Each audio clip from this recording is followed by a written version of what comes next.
It's Frozen? Okay, no, it's not. I don't know why I always think it's Frozen at the beginning. It just kind of stops going and it's really weird. Anyway, hi, this is a vlog. No surprise there. Let's see, I told you guys I was going to do a life update. So, let's see how this goes. I'm going to attempt to talk quietly. We'll see how that one goes. Because, like, my family's home and it's always just kind of weird. I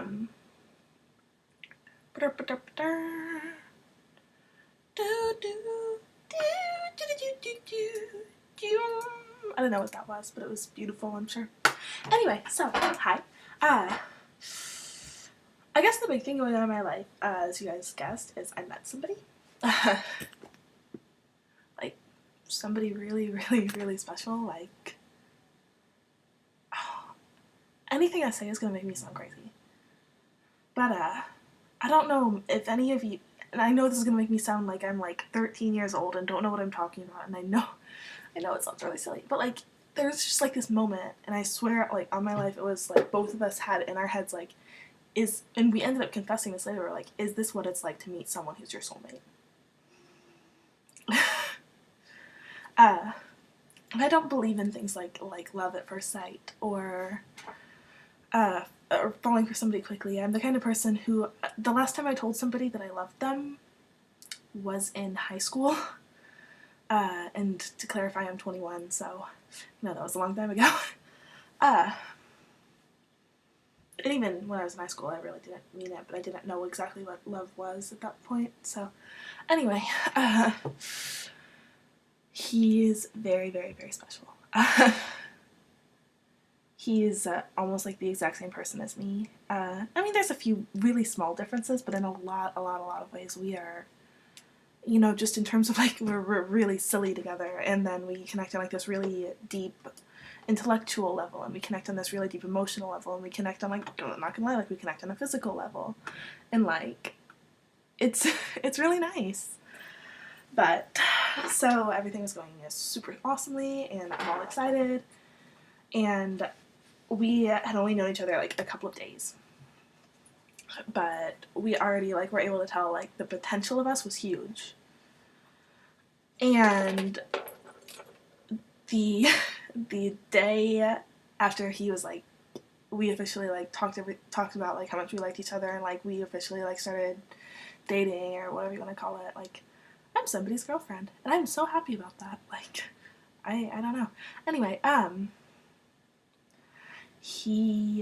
I woke up really late the next morning because I stayed up really late talking to him, not gonna lie, and I had a text on my phone that was like, hey, Sarah, I need to talk to you as soon as possible. Can you meet me for lunch? So for coffee or something. So within a half an hour, I found myself at Starbucks. Like, I like hopped out of bed, and I could tell like this was something really serious. He had gotten a phone call that morning. He had had an interview that he never should have even been able to have gotten because it was like way out of his league, and it was a job that he like knew he could never really get. He got a job that he had landed his dream job, and that would be awesome and super exciting, but his dream job is in Michigan, and I live in Indiana, so it's 4.5 hours away. You know, we talked things over, and he was like, Sarah, the way I feel about you, and the way that, you know, and at first, like, I was devastated, because that's how my life always seems to go.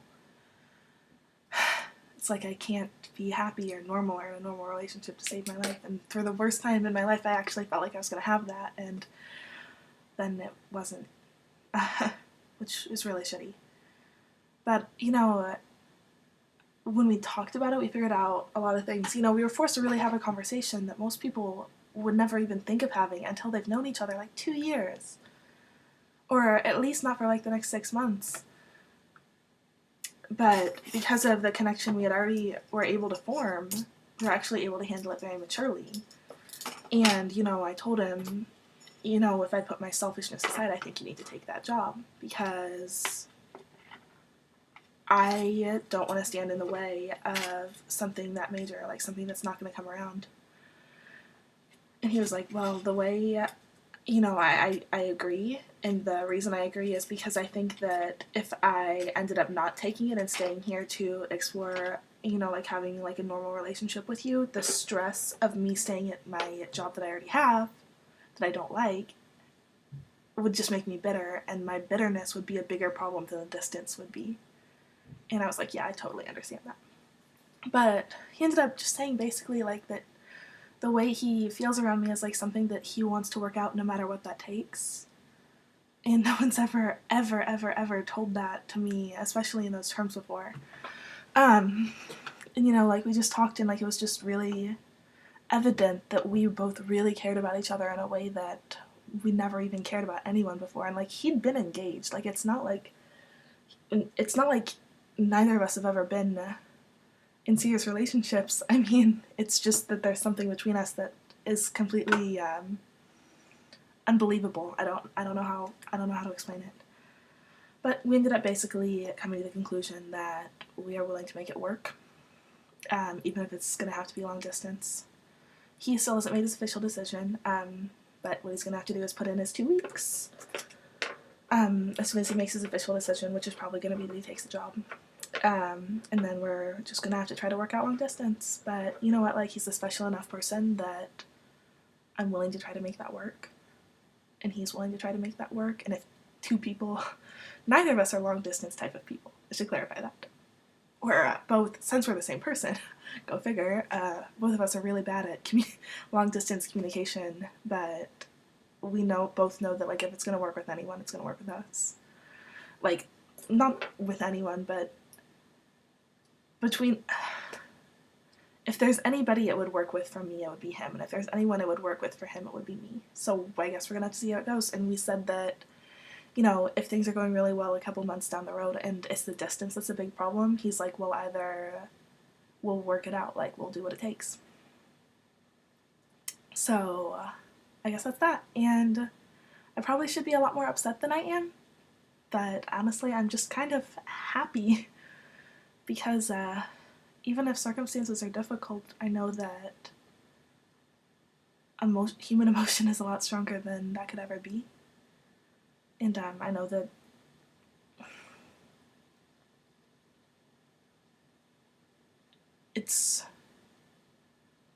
you can be so alone and be right next to another person. And if that's true, then I have absolutely no doubt that you can be amazingly, incredibly close to another person, even if they're 4.5 hours away. I don't doubt that. And I don't have doubts in us, which is going to sound crazy because, oh, that's right, we don't really know. I know we don't really know each other yet, and this is a new thing, and etc., etc., etc. I know that. But I also know that the way I feel, I have never felt in my entire life. And I'm gonna do what it takes to chase that emotion. Because I think it's the first time I've ever really felt a sense of peace and a sense of genuine home with another person. And even if it's someone that I might not have known for very long, I don't think that should matter, quite frankly. Because when I'm with him, I'm happy. And I didn't think I was capable of that. To tell you a little bit about him, he's just like me. He's really, really goofy and silly, and like we just joke around and have a really good time. But then he's also really really thoughtful, and he's a little messed up, just like I am, but in a way that like we can both deal with it together instead of it becoming a problem. He's 25. His name's Matt. He's a software engineer. Right now he lives across town from me, but I guess that's gonna change. But okay, the thing is, you know, if it was, say, like he was moving to California, like that would be kind of a deal breaker. We can't do we can't make that work. I'm sorry, but like, okay, it's 4.5 hours. We can find a way to visit each other. You know, I said like, okay, I can probably make it up there once a month, and he's like, well, I can make it down there once a month, no problem. And then there's Skype and there's texting and there's all kinds of things. And the thing is, I can't believe we actually like had this conversation, but we were sitting there like talking about like can our futures potentially mesh up, and it's like, well, you know, like if things go really well, like I would be willing to move there. I don't have a problem with moving there, and he doesn't really have a problem with if I'm not willing to move, like he'll just come back to Indiana. He said that. So, like, our futures can mesh up fine. It's just going to be a challenge for a while, but it's a challenge I'm really willing to accept. So that's that. Wow, I just rambled for 10 minutes and 30 seconds about one subject. Well, the rest of my life is really pretty boring anyway. I'm still looking for a job. Yeah, go me. Which is really, really, really hard. Like, you would think it would be easy. It's not. What else? I really want to move out, but I don't have a job, so I don't have income, so I can't. Whatever. Working on that. I'm awesome. I like turtles. The end. Okay, good story. But seriously, this has been way too long of a vlog. So I guess this has been my boy rambling vlog, whatever. Call it a day. I'll probably try to do another vlog sometime soon. I always like doing them, so whatever. Okay, bye guys. I love you. That was almost like a duck face. Look at it. On that note, seriously, I'm going. Okay, bye.